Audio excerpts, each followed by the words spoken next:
छोटी सी बात है, शिवाजी का नाम सुना होगा, महाराष्ट्र में हुए हैं। उनके गुरु कहो दादा कोंडदेव थे,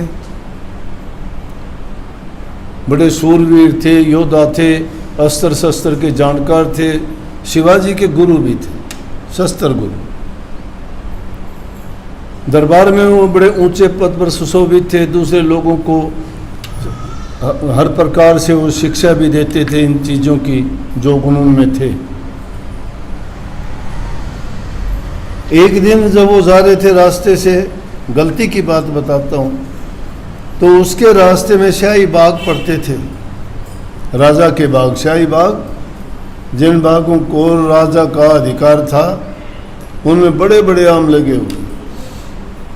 और उन आमों को देख के कोंडदेव का मन करा कि मैं आम ले लूँ। उसने आम तोड़ लिए और आम तोड़ के घर लेके गया वो। जब आम घर लेके गया तो उसकी पत्नी ने पूछे कि आज तो बड़े बड़े बड़े आम और बहुत अच्छे आम हैं, कहाँ से ले आए ये? बोला कि मैं आज राजा के बाग से तोड़ के लेके आया। बोला राजा के बाग से आम तोड़ के लाए? किससे इजाज़त ली? बोला किसी से भी नहीं। बोला राजा से पूछा था आपने? बोला नहीं। फिर आपने कैसे तोड़ लिए? बोला कि बस उनको देखा, सुंदर लगे, बहुत मुझे मीठी मीठी खुशबू आई, मैंने सोचा कि कोई था नहीं और मैंने तोड़ दिए। बोला कि आपने गलती की है। सच्चे इंसान और इंसानियत की बात ये थी। ये बातें इंसान को नहीं गिरने देती, उभार देती हैं। चरित्रवान आदमी अपनी गलती को स्वयं प्रकट करके कह देता है मैंने ये गलत किया है। पत्नी के सामने बोला कि हाँ मैंने गलत किया, चोरी हो गई है। उसकी पत्नी कहने लगी चोरी है, बिना राजा की इजाज़त के, बिना किसी के पूछे अगर आप ये लेके आए हो तो चोरी है ये। बोला तो अब क्या हो? बोला चोरी की तो सज़ा होती है, आपको क्या सज़ा होनी चाहिए? पत्नी से कहता है क्या सज़ा होनी चाहिए? कि जिन हाथों से तूने चोरी की वो हाथ कटवा देने चाहिए चोरी के हिसाब से। कहने लगा सच्ची बात है, न्याय की बात तो यही है कि अगर मैंने इन हाथों ने चोरी की है तो मेरे हाथ कट जाने चाहिए।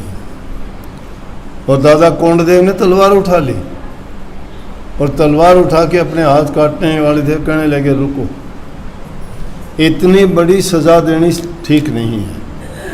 फिर अगर ये सज़ा आपने दे ली तो आप राजकाज के काम में कोई सहायता नहीं कर सकोगे, कोई काम नहीं करोगे। ये आप ना करो और इसके लिए हाथ काटने की बजाय अपने कुर्ते की बाजू काट लो, दोनों कपड़े की, वो दोनों बाजू काट लोगे तो प्रतीकात्मक रूप से वो तुम्हारे हाथों की सज़ा होगी। और वही बाजू कटा हुआ कपड़ा तुम दरबार में पहन के जाना। बोले ठीक है। रानी की सही सलाह थी, क्योंकि ऐसी सज़ा देना भी बड़ी गलत थी, ऐसे गुणवान आदमी के हाथ कटवा देना भी गलत था। उस एक का नहीं, कितने लोगों का नुकसान होना था, कितने लोग उनसे लाभ प्राप्त करते थे, सीखते थे। अगले ही दिन उसने दोनों बाजू कटा हुआ कमीज पहना और दरबार में गया तो दरबारी देख के हंसने लगे। बोले कोंडदेव जी ये क्या, ये क्या? और उन्होंने अपनी सच्चाई बयान की वहाँ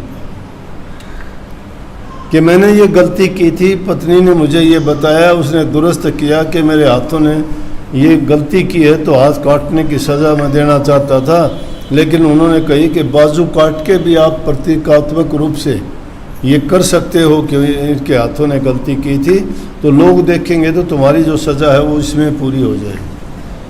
और उस इंसान ने पूरी ज़िंदगी जब तक जिया बिना बाजू का कपड़ा पहना, अपने कमीज़ की कभी बाजू नहीं लगवाई।